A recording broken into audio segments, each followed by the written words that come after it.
Hello दोस्तों, हिंदी की Hindi channel में आप सभी का स्वागत है। तो दोस्तों, आज के इस वीडियो में हम बात करेंगे बिहार स्टेट प्रैक्टिस सेट 3 के बारे में। 2 प्रैक्टिस सेट मैं इसके करवा चुकी हूँ और आज हम इसके तीसरे प्रैक्टिस सेट पे चलेंगे और कोशिश करेंगे कि अधिक से अधिक प्रैक्टिस सेट भी कराया जाए और आपकी तैयारी मैं परीक्षा से पहले हर टॉपिक पे करवा दूंगी ताकि आपका जो ये सिलेबस है अच्छे से कंप्लीट हो जाए। हम प्रैक्टिस सेट भी कर लेंगे और जो सिलेबस दिया गया है उसके अकॉर्डिंग भी क्वेश्चंस कर लेंगे। चैप्टर्स देखिए आपकी समझ में आ गए होंगे, अगर नहीं आए हैं तो मुझे कमेंट कर दीजिएगा। हम चैप्टर वाइज भी इसको पढ़ लेंगे, नहीं तो प्रश्नोत्तरी भी करते चले जाएंगे। तो चलिए प्रश्नों को हम शुरू करते हैं। बाकी वो जो दोनों प्रैक्टिस सेट है उनके लिंक मैं डिस्क्रिप्शन बॉक्स में लगा दूंगी, नहीं तो बिहार एस्टेट के नाम से प्लेलिस्ट आपको मिल जाएगी जिसमें और भी वीडियोस हैं जो बिहार एस्टेट के लिए बनाए गए हैं, तो आप उनको चेक कर सकते हैं। तो चलिए आज की प्रश्नोत्तरी हम शुरू करते हैं। तो पहला प्रश्न है, भक्ति काल को सबसे पहले किसने हिंदी साहित्य का स्वर्ण युग कहा? तो इसको स्वर्ण युग कहने वाले कौन थे? तो वो थे गिरसन। ठीक है, चलिए नेक्स्ट क्वेश्चन है, भक्तन को कहाँ सीकरी सो काम, आवत जात पनहिया टूटी, बिसर गयो हरि नाम। तो ये किसने कहा है और काफी इंपॉर्टेंट है क्योंकि कितनी बार जो है परीक्षा में ये चीज आपसे पूछ ली गई है। तो ये कहने वाले थे कुंभन दास। ठीक है, अष्टछाप जो है इन्हीं के नाम पे पढ़ा था और इन्होंने ही अष्टछाप से ये प्रश्न जो है इस पे आ जाते हैं, तो आप ये पंक्ति तो रट ही लीजिए क्योंकि बार बार ये प्रश्न पूछे जाते हैं। चलिए नेक्स्ट है, तो नेक्स्ट माना जाता है तुलसीदास जी ने भी भ्रमर गीत परंपरा के अंतर्गत भ्रमर गीत की रचना की जो संकलित है। तो भ्रमर गीत जो उन्होंने लिखा तुलसीदास ने वो किसमें संकलित है? तो वो उनके द्वारा रचित, देखिए भ्रमर गीत उनकी पुस्तक जो है कृष्ण गीतावली। अब जानकी मंगल में तो आप ये सोच सकते हैं कि जानकी यानी कि श्री राम कथा वर्णित है, और भ्रमर गीत की बात करें तो भ्रमर गीत में आपको कृष्ण और राधा का वर्णन जहाँ मिलेगा वहीं आपको ये चीज मिलेगी। तो आप, क्योंकि इसमें भ्रमर गीत में उद्धव प्रसंग आदि आते हैं, तो ये आपको कृष्ण गीतावली में मिलेगा। अगला प्रश्न है, चतुरी चमार उपन्यास है। तो चतुरी चमार किसका उपन्यास है? निराला जी का। ठीक है, इसके अलावा अगर निराला जी के उपन्यासों की बात करें तो प्रभावती, अलका, चतुरी चमार, बिल्लेसुर बकरीहा, कुल्ली भाट, ये सभी निराला जी के उपन्यास हैं। नेक्स्ट है, चंडी चरित्र किसकी विशिष्ट साहित्यिक रचना है? तो ये गुरु गोविंद सिंह की रचना है। चलिए नेक्स्ट क्वेश्चन पे आ जाए।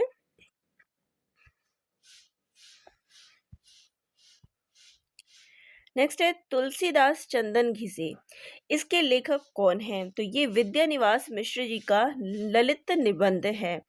विद्यानिवास जी ललित निबंधकार है और इनके द्वारा रचित जो है ललित निबंध के अंतर्गत आता है। अगला प्रश्न है, निम्न में से बादल का पर्यायवाची नहीं है। अब यहाँ पर आपको वो बताना है जो बादल का पर्यायवाची ना हो। जलद बादल का पर्यायवाची है, मेघ भी है, वारिद भी है, लेकिन जो जलधि है, जलधि ये किसका है? जलधि जो है समुद्र का पर्यायवाची है। ठीक है, यहाँ पे जो हमारा राइट आंसर हो जाएगा वो हो जाएगा जलधि, क्योंकि हमें नहीं बताना है। ठीक है, जो नहीं हो। ठीक है, आगे क्वेश्चन पे आ जाए। तो अगला प्रश्न है, मात्रिक विषय संयुक्त छंद है। तो मात्रिक छंद जो है वो किसके अंतर्गत आता है? तो ये कुंडलिया के अंतर्गत आता है। अगला है, सो सुख सूजस सुलभ मोहि स्वामी। तो अब यहाँ पे कौन सा अलंकार है? अब यहाँ पे अगर मैं बात करूं, सो सुख सुजस सुलभ, अब यहाँ पे हमने क्या देखा कि स वर्ण की जो है आवृत्ति बार बार हो रही है, और जहां पर भी वर्णों की आवृत्ति होती है वहां पर कौन सा अलंकार होता है? तो वहां पर अनुप्रास अलंकार होता है। ठीक है, तो यहाँ पे अनुप्रास अलंकार है। नेक्स्ट है, कुट्टी चाटन के उपनाम से किसके व्यक्तिपरक निबंध छपे हैं? तो कुट्टी चाटन के नाम से लिखने वाले हैं वो है अज्ञे जी। ठीक है, चलिए नेक्स्ट क्वेश्चन पे आ जाए। नेक्स्ट है सुलोचना निबंध संकलन है, तो सुलोचना जो है किनका निबंध संकलन है? तो ये भारतेंदु हरिश्चंद्र कृत निबंध है। अगला है अन्न को पचाने वाली अग्नि है, तो जो अन्न को पचा देती है उस अग्नि को क्या कहते हैं? उसको जठार अग्नि कहते हैं। अगला क्वेश्चन है कालिदास हजारा की रचना की है, तो कालिदास हजारा की रचना करने वाले हैं स्वयं कालिदास। ठीक है, आगे क्वेश्चन है हिंदी का प्रथम मौलिक उपन्यास है, तो ये प्रश्न भी इम्पोर्टेंट है क्योंकि कई बार जो है परीक्षा में अक्सर ये प्रश्न पूछा जाता है, प्रथम मौलिक उपन्यास कौन सा है? तो वो है परीक्षा गुरु। ये किसने लिखा है? लाला श्रीनिवास दास ने, क्योंकि आपसे लेखक के नाम भी पूछ लिए जाते हैं। ठीक है, और नेक्स्ट है सफेद कौवा कहानी के लेखक हैं, तो सफेद कौवा जो है मंजुल भगत की कहानी है। नेक्स्ट है घुमक्कड़ शास्त्र यात्रा वृत्त के लेखक है, तो घुमक्कड़ शास्त्र जो है राहुल सांकृत्यायन की के द्वारा रचित यात्रा वृतांत है। चलिए नेक्स्ट क्वेश्चन पे आ जाए। आवारा मसीहा किसकी जीवनी है? तो आवारा मसीहा जो है शरत चंद्र की जीवनी है। किसने लिखी है? ये भी प्रश्न पूछा जाता है। तो किसने लिखी है? विष्णु प्रभाकर जी ने लिखी है। और किसके जीवन पर आधारित है? तो शरत चंद्र के जीवन पर आधारित है। ठीक है, और इसकी विधा पूछ लेते हैं, तो ये क्या है? आवारा मसीहा जो है एक जीवनी है। चलिए नेक्स्ट क्वेश्चन पे आ जाए।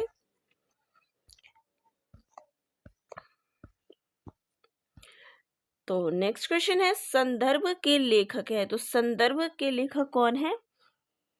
तो वो है डॉक्टर विनय। नेक्स्ट है बलदेव खटिक किसकी कविता है? तो ये लीलाधर जगूड़ी की कविता है। अगला है निर्मल वर्मा का चर्चित कहानी संग्रह है, तो निर्मल वर्मा की जो चर्चित कहानी है वो है परिंदे। ठीक है, चलिए नेक्स्ट क्वेश्चन पे आ जाए। तो हमारा नेक्स्ट क्वेश्चन है लाल टीन की छत, इसके लेखक कौन है? तो लाल टीन की छत जो है ये निर्मल वर्मा की कहानी है। ठीक है, तो निर्मल वर्मा की कहानी भी पूछ ली जाती है।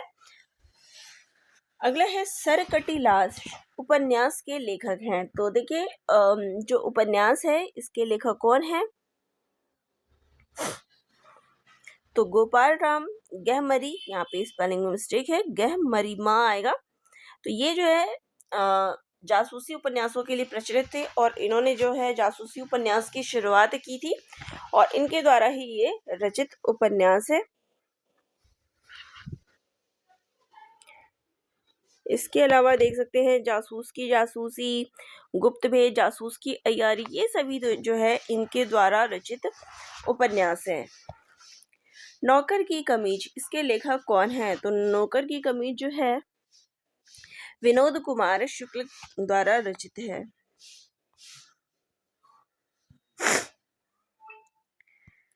अगला क्वेश्चन है ठंडा लोहा के रचनाकार कौन है? तो ठंडा लोहा जो है धर्मवीर भारती की रचना है। समाधि लेख, इसके लेखक कौन है? श्रीकांत वर्मा की ये रचना है। नेक्स्ट है आत्मजयी के लेखक कौन है? तो आत्मजयी जो है कुंवर नारायण की रचना है। नचिकेता प्रसंग पर ये आधारित है, तो कई बार आपसे चीजें भी पूछ ली जाती है, तो नचिकेता प्रसंग पर ये आधारित है। चलिए आगे क्वेश्चन ले लें। नेक्स्ट क्वेश्चन है किसान के रचनाकार है, तो किसान जो है किसकी रचना है? तो ये मैथिली शरण गुप्त की कविता है। अगला है विश्वामित्र नाटक के लेखक है, तो विश्वामित्र जो है उदय शंकर भट्ट का नाटक है।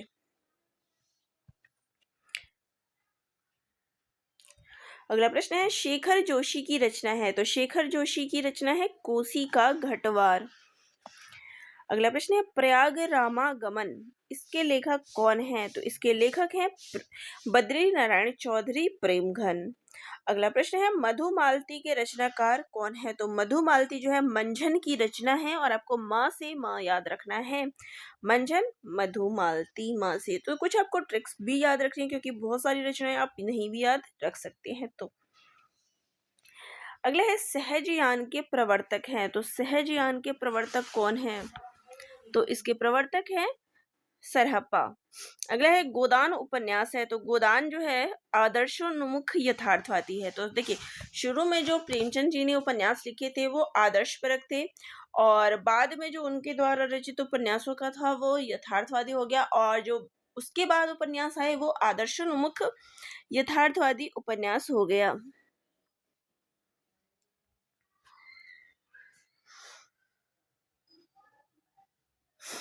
नेक्स्ट है कलाधर उपनाम से कविता लिखते थे। तो कलाधर उपनाम से जो कविता लिखते थे वो कौन थे? तो वो थे जयशंकर प्रसाद। चलिए नेक्स्ट क्वेश्चन पे आ जाए। काव्य के विशिष्ट तत्व के रूप में ध्वनि शब्द का सर्वप्रथम प्रयोग किया था। तो ध्वनि का प्रयोग करने वाले थे वो थे आनंद वर्धन। नेक्स्ट है अलंकार सिद्धांत के प्रवर्तक आचार्य थे। तो अलंकार सिद्धांत की जो उन्होंने शुरुआत की थी, चलिए आपको ऑप्शन पे ले जाए।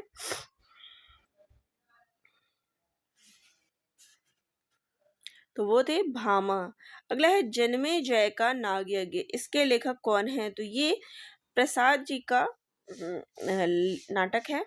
अगला है हिंदी के प्रथम गद्यकार है। तो हिंदी के प्रथम गद्यकार कौन है? तो वो है लल्लू लाल। अगला है उदय भानचरित, इसके लेखक कौन है? तो इसके लेखक है इंशा अल्लाह खां। और कई बार इसका दूसरा नाम भी पूछ लेते हैं कि उदय भानचरित इसका दूसरा नाम क्या है? तो इसका दूसरा नाम है रानी केतकी की कहानी। ठीक है। नेक्स्ट है हिंदी साहित्य के इतिहास लेखन की परंपरा का सूत्रपात किसने किया था? तो ये भी प्रश्न आपके लिए इम्पोर्टेंट है। देखिए जो भी प्रश्न ज्यादातर पूछे जा रहे हैं मैं उनको भी साथ साथ बताती जा रही हूँ। तो देखिए इसकी शुरुआत जो है वो गारसा दत्तासी के द्वारा की गई है। जब आपको हिंदी का पूछा जाता है तो आप जॉर्ज गिरसन बोल सकते हैं, लेकिन जब आपसे पूछा है कि हिंदी साहित्य के इतिहास लेखन का शुरुआत, तो ये गारसा दत्तासी की द्वारा की गई है। इनकी पुस्तक कौन सी थी? तो इस्तवार द ला लिटरेर एंदुए हिंदुस्तानी। ठीक है। चलिए नेक्स्ट क्वेश्चन पे आ जाए। अगला क्वेश्चन है नीलोत्पलम। अब यहाँ इसमें कौन सा समास है? तो नीलोत्पलम, नीला है जो उत्पल, तो यहाँ पर इसका क्या आंसर हो जाएगा? कर्मधारय। है जो आ गया तो जहां पर भी आपका है जो आ जाता है वहां पर कर्मधारय हो जाता है। अगला है सागर मुद्रा, इसके लेखक कौन है? तो सागर मुद्रा जो है अज्ञे जी की द्वारा रचित काव्य कृति है। अगला है रूपाभ के संपादक कौन थे? तो रूपाभ जो पत्रिका थी इसके संपादक पंत जी थे। चलिए नेक्स्ट क्वेश्चन पे आ जाए। अगले क्वेश्चन पे आ जाए, एक मिनट। तो यहाँ पर आपका जो अगला प्रश्न आ जाता है वो है अपराजिता के लेखक हैं। तो अपराजिता जो है, अपराजिता पुस्तक के लेखक कौन है? तो ये है रमेश शंकर शुक्ल अंचल की ये पुस्तक है। अगला है वैराग्य संदीपिनी, इसके लेखक कौन है? तो वैराग्य संदीपिनी जो है तुलसीदास कृत रचना है।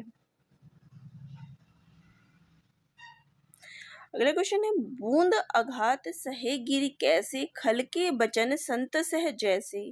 अब यहाँ पर अलंकार कौन सा है? तो यहाँ पर जो है उदाहरण अलंकार है कि बूंद आघात सहे गिरी कैसे, कि बूंद जो है वो, बूंद की जो आघात है वो पर्वत जो है वो कैसे सहे। खल के बचन संत सह जैसे, कि जो दुष्ट होते हैं उनके वचन संत जैसे सहते हैं। तो उदाहरण अलंकार में क्या होता है कि पहले आपको एक वाक्य दे दिया जाता है, फिर उसको एक उदाहरण के द्वारा जो है समझाया जाता है। तो यहाँ पर यहाँ क्या हो जाएगा? उदाहरण अलंकार हो जाएगा। चलिए नेक्स्ट क्वेश्चन पे आ जाए। तो अगला क्वेश्चन है निम्नलिखित में से एक शब्द की वर्तनी अशुद्ध है। तो यहाँ पर आपको जो वाक्य दिया गया है उसमें अशुद्ध शब्द आपको ढूंढना है। तो देखिए यहाँ पर उज्जवल ये भी गलत है, कवित्री ये भी गलत है, अब यहाँ पर जो प्रश्न है हम कह सकते हैं कि वही गलत है, क्योंकि यहाँ पर आपको एक अशुद्ध ढूंढना है, लेकिन यहाँ पर जो है दो दो अशुद्ध शब्द मिल रहे हैं। कवियत्री ठीक है, मोक्ष ठीक है, तो ये दोनों जो है ए और सी ये दोनों ही गलत है। चलिए नेक्स्ट क्वेश्चन पे आ जाए।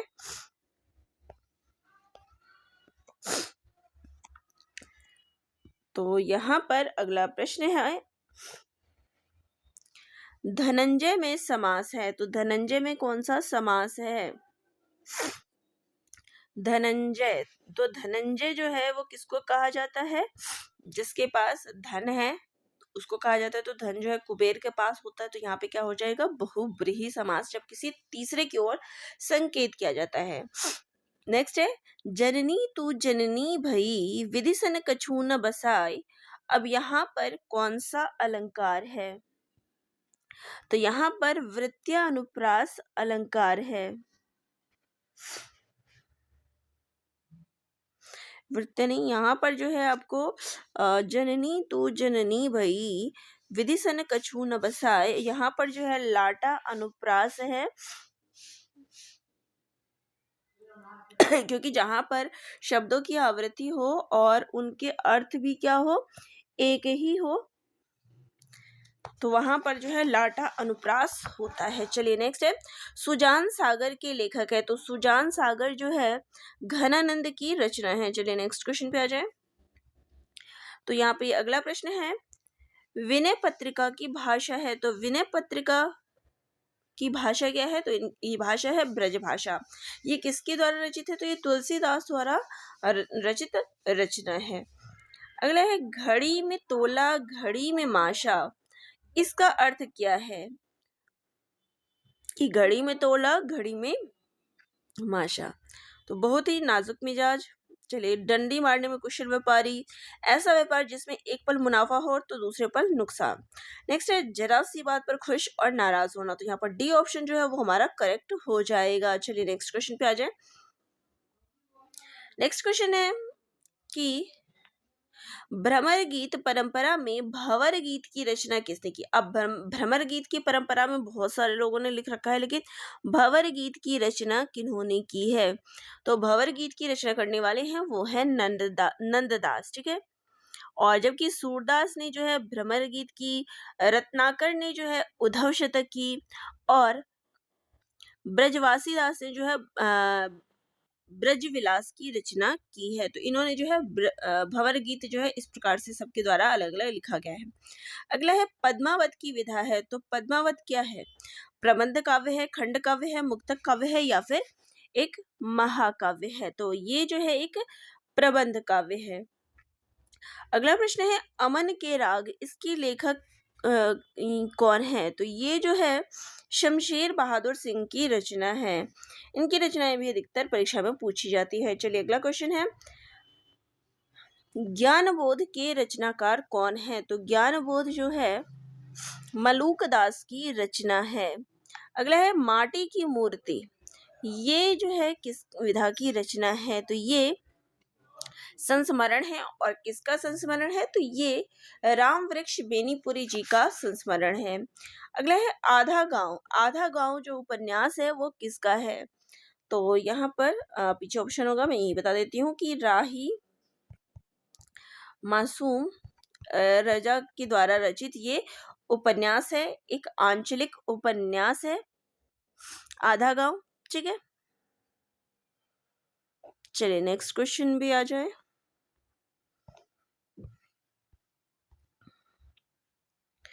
आचार्य रामचंद्र शुक्ल ने किसे हिंदी का पहला उपन्यास माना है? तो उन्होंने जो है परीक्षा गुरु को हिंदी का पहला उपन्यास माना है। अगला है, हिंदी का पहला समाचार पत्र कौन सा था? तो वो था उदंत मार्तंड, जो कि कलकत्ता से प्रकाशित होता था। चलिए नेक्स्ट क्वेश्चन पे आ जाए। 84 वैष्णव की वार्ता और 200 वैष्णव की वार्ता, ये क्या है?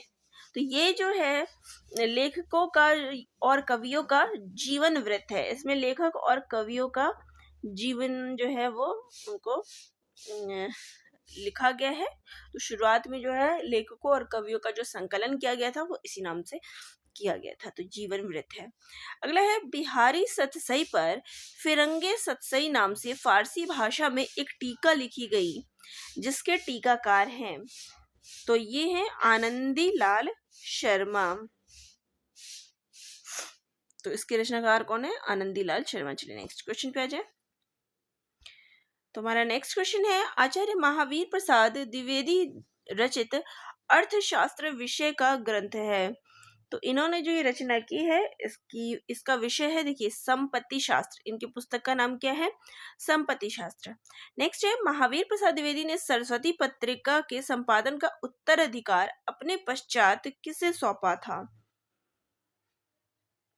तो इनके पश्चात जो है पंडित देवीदत्त शुक्ल ने जो है सरस्वती पत्रिका का कार्यभार संभाला था। चलिए नेक्स्ट क्वेश्चन पे आ जाए। संस्कृत काव्य में पद लालित्य के लिए किसकी प्रसिद्धि सर्वाधिक है? तो देखिए, पद लालित्य के लिए जो प्रसिद्ध है वो है दंडी। नेक्स्ट है, तरु रिपु रिपुधर देखी के विरहनी तिये अकुलाए। अब यहाँ पे कौन सा काव्य दोष है?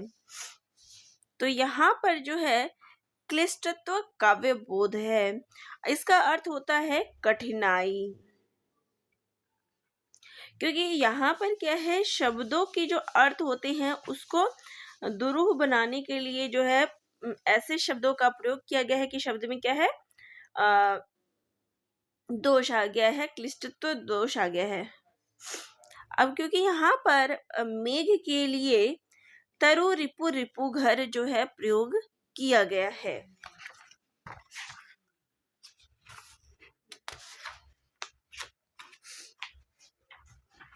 तो यहाँ पर तरु रिपु रिपुधर, यहाँ पर क्या शब्द प्रयोग हुआ है, तो इसलिए यहाँ पर क्या है,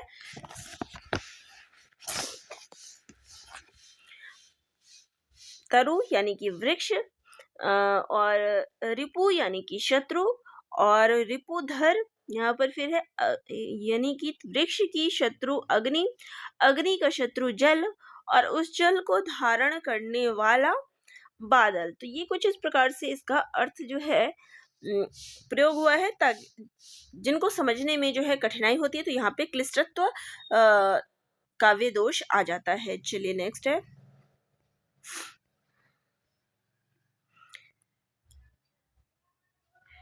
काव्य का वह गुण जो चित्त में तेज और स्फूर्ति का संचार करता है, कौन सा गुण कहलाता है? तो वो ओज गुण जो है कहलाता है। नेक्स्ट है, रहीमन चुप हुए बैठिए देखी दिनन को फेर, जब नीके दिन आई है बनत न लागी है बेर। तो इन पंक्तियों में कौन सा छंद है? तो यहाँ पर जो है दोहा छंद है, क्योंकि यहाँ पर जो है सम चरणों में, इनके चरणों में कितनी है, 11-11 मात्राएं हैं, और विषम चरणों में जो है 13-13 मात्राएं हैं। तो यहाँ पर जो है दोहा छंद का प्रयोग किया गया है। चलिए नेक्स्ट क्वेश्चन पे आ जाए। आपका बंटी उपन्यास की लेखिका हैं, तो इसकी लेखिका है मन्नू भंडारी। नेक्स्ट है, हिंदी का प्रथम दुखांत नाटक किसे माना गया है? तो ये माना गया है रणधीर प्रेम मोहिनी को। नेक्स्ट क्वेश्चन है, जो पहले कभी ना हुआ हो। तो जो पहले कभी ना हुआ हो, इसके लिए एक शब्द क्या हो जाएगा? तो वो हो जाएगा अभूतपूर्व। चलिए नेक्स्ट क्वेश्चन है, ध्रुव स्वामिनी नाटक की रचना किसने की? तो ध्रुव स्वामिनी जो है जयशंकर प्रसाद कृत नाटक है, और उनके द्वारा रचित ये अंतिम नाटक है। ठीक है, कई बार पूछ लेते हैं कि इनके द्वारा रचित अंतिम नाटक कौन सा है, तो ये है ध्रुव स्वामिनी। चलिए नेक्स्ट है, आंख की किरकिरी होने का अर्थ क्या है? तो इसका अर्थ है अप्रिय लगना। नेक्स्ट क्वेश्चन पे आ जाए। भाषा की सबसे छोटी इकाई कौन सी है? तो भाषा की जो सबसे छोटी इकाई होती है उसको हम वर्ण कहते हैं। नेक्स्ट है, नारी विमर्श पर लिखने वाली पहली लेखिका है। तो नारी विमर्श पर जिन्होंने पहले लिखा है तो वो है सुभद्रा कुमारी चौहान। नेक्स्ट है, गमन का विलोम क्या हो जाएगा? तो गमन यानी कि घूमना। तो यहाँ पर इसका जो उल्टा हो जाएगा वो हो जाएगा आगमन, यानी आना। ठीक है,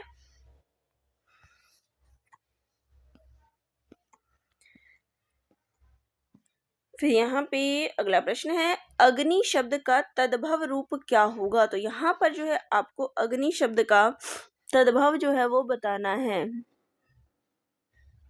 तो वो हो जाएगा आग। नेक्स्ट है, क्योंकि अग्नि क्या है, तत्सम है, और इसका तद्भव क्या होगा, तो वो होगा आग। मछली के समान आंखों वाली, अब इसके लिए क्या एक शब्द, यानी वाक्यांश के लिए आपको एक शब्द जो है वो बताना है। तो मछली के समान आंखों वाली, इसको हम कहेंगे मीनाक्षी। नेक्स्ट है अनुप्रास है, तो अनुप्रास क्या है, शब्दालंकार के अंतर्गत आता है, अर्थालंकार के अंतर्गत आता है, या फिर उभय अलंकार के अंतर्गत आता है? तो ये जो है शब्दालंकार के अंतर्गत आता है। चलिए नेक्स्ट है, वह जमीन जिसमें कुछ भी पैदा ना हो, वाक्यांश हेतु एक शब्द बताओ। तो जिस जमीन पर कुछ भी पैदा ना हो उसको हम ऊसर बोलते हैं। नेक्स्ट है, प्रत्येक शब्द का संधि विच्छेद चुनिए। प्रत्येक शब्द का संधि विच्छेद हो जाएगा प्रति जमा एक, ऑप्शन सी जो है वो राइट आंसर हो जाएगा। अगला है, सूर्योदय में संधि है, तो सूर्योदय यहाँ पर कौन सी संधि है? तो देखिए इसका जो हम संधि विच्छेद करेंगे तो हो जाएगा सूर्य जमा उदय। तो यहाँ पर जो है आपका एक मात्रा हो गया है, तो यहाँ पर आ जाएगा आपका गुण संधि। नेक्स्ट है, शुद्ध वाक्य छाटिए। फिर शुद्ध शुद्ध वाला प्रश्न आ गया। तो प्रश्न है, मैंने कपड़े पहनने हैं, अशुद्ध है। मुझे कपड़े पहनने हैं। मेरे को नहीं आता, क्योंकि मेरे को की जगह क्या शब्द प्रयोग होता है, तो होता है मुझे। मुझे कपड़े पहनने हैं। देखिए यहाँ पर बी और सी दोनों में कोई फर्क नहीं है, तो चाहे आप बी मार्क करें चाहे आप डी मार्क करें, क्योंकि दोनों का ऑप्शन क्या है, सेम ही दे दिया गया है, कोई अंतर नहीं दिया गया है। थोड़ी सी मिस्टेक्स इस बुक में देखने को मिल रही है। चलिए नेक्स्ट है, चारा फेंकना मुहावरे का अर्थ है। तो चारा फेंकना का अर्थ होता है किसी को प्रलोभन देना, लालच देना। नेक्स्ट है, वे सज्जन पुरुष कौन है? तो वाक्य में अनावश्यक शब्द कौन सा है? तो देखिए पुरुष, वे पुरुष कौन है ये भी हो सकता है, लेकिन वे सज्जन पुरुष कौन है, तो यहाँ पे इसकी जरूरत नहीं थी, वो शब्द था पुरुष। वे सज्जन कौन है, तो इससे भी बात आपकी आ जाती। ठीक है, राम की शक्ति पूजा, ये किसकी रचना है? तो ये निराला जी की रचना है। अगला है, निम्नलिखित में प वर्ग का व्यंजन नहीं है। तो देखिए प वर्ग के अंतर्गत फ भी आता है, ब भी आता है, म आता है, लेकिन य जो है वो प वर्ग के अंतर्गत नहीं आता।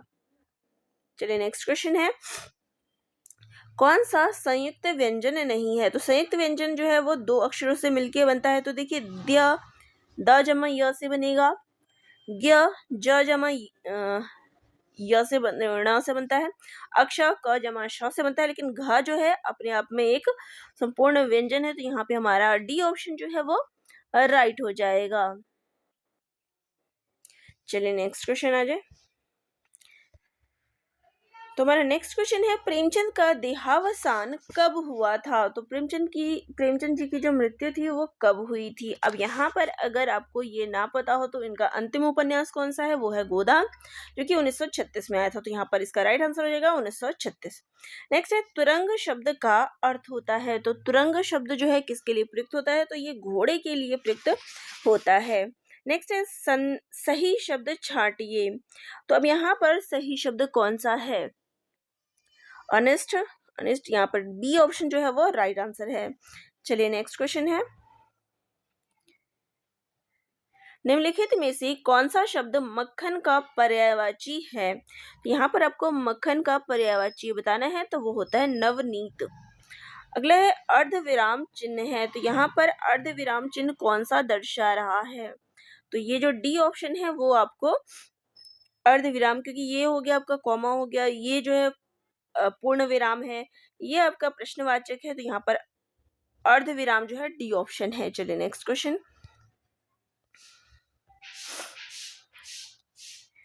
हिंदी भाषा की लिपि है, तो हिंदी भाषा की लिपि कौन सी है, तो वो है देवनागरी। नेक्स्ट है दोहे की दूसरी एवं चौथी पंक्ति में मात्राओं की संख्या होती है, तो इसमें जो है 11 जो है वो मात्राएं होती है, 11 मात्राएं होती है, तो यहाँ पे बी ऑप्शन राइट हो जाएगा। चलिए नेक्स्ट क्वेश्चन है, निम्नलिखित में से किस मुहावरे के सामने उसका सही अर्थ लिखा हुआ है। घड़ों पानी भरना, बहुत वर्षा होना, खेत रहना, खेत में वास करना, अरण्य रोदन, जंगल में रोना, गूलर का फूल होना यानी कि अदृश्य होना। तो इसमें राइट आंसर कौन सा हो जाएगा, तो वो हो जाएगा ऑप्शन डी, गूलर का फूल होना यानी अदृश्य होना, क्योंकि ये फूल जो है सबको नहीं दिखता। चलिए निम्नलिखित में से सही वाक्य है, शायद मैं कल आऊंगा, मैं शायद कल आऊंगा। चलिए सी और डी ऑप्शन भी देख ले, शायद मैं कल आऊं, मैं कल शायद आऊंगा, तो यहाँ पे सी ऑप्शन जो है हमारा राइट हो जाएगा, क्योंकि यहाँ पर क्या है, संभावना जो है दर्शाया है कि शायद मैं कल आऊं। नेक्स्ट है, निम्नलिखित में से कौन सा महाप्राण व्यंजन नहीं है। तो यहाँ पे जो प है वो महाप्राण नहीं है, कि शब्द में क्या है, ख, भ और ठ, तो यहाँ पर ये सारे क्या हो जाएंगे, महाप्राण व्यंजन। ये दूसरा और चौथा वो क्या होता है, महाप्राण होता है। पहला, तीसरा, पांचवा ये क्या होता है, अल्प प्राण होते हैं। नेक्स्ट है, साप्ताहिक शब्द किस प्रकार का विशेषण है। तो साप्ताहिक जो है संख्यावाचक विशेषण के अंतर्गत आता है। चलिए नेक्स्ट क्वेश्चन आ जाए, निम्नलिखित में से व्याकरणिक दृष्टि से कौन सा शुद्ध शब्द है। तो यहाँ पर बी ऑप्शन जो हमारा राइट हो जाएगा, आशीर्वाद जो है वो करेक्ट बी ऑप्शन पे लिखा हुआ है। तो चलिए ये था हमारा, एक मिनट, यहाँ पे बी ऑप्शन नहीं होगा, यहाँ पे हमारा ए ऑप्शन राइट होगा, क्योंकि ये तो आशीर्वाद हो जाएगा, तो ये गलत है। हमारा ए ऑप्शन जो है आशीर्वाद, ये ऑप्शन सही है। तो चलिए ये थी आज की प्रश्नोत्तरी, 100 प्रश्नोत्तरी बिहार स्टेट के लिए। तो आप सभी को आज की प्रश्नोत्तरी कैसी लगी कमेंट बॉक्स में कमेंट करके ज़रूर बताइएगा। और यहाँ मैं एक जानकारी दे दूँ कि ये जरूरी नहीं कि केवल बिहार स्टेट में काम आए, ये आपके हिंदी साहित्य की किसी भी परीक्षा में ये प्रश्नोत्तरी जो है काम आ सकती है। तो बाकी लोग भी इस वीडियो को देख सकते हैं, कोई ऐसी नहीं है। तो इसी प्रकार से हम आगे भी प्रश्नोत्तरी करते रहेंगे। तो लाइक शेयर और सब्सक्राइब करिएगा, अपने डाउट भी मुझे कमेंट ज़रूर करिएगा। आपको कोई प्रश्न करना हो तो वह भी मुझे कमेंट बॉक्स में कमेंट ज़रूर करिएगा। धन्यवाद।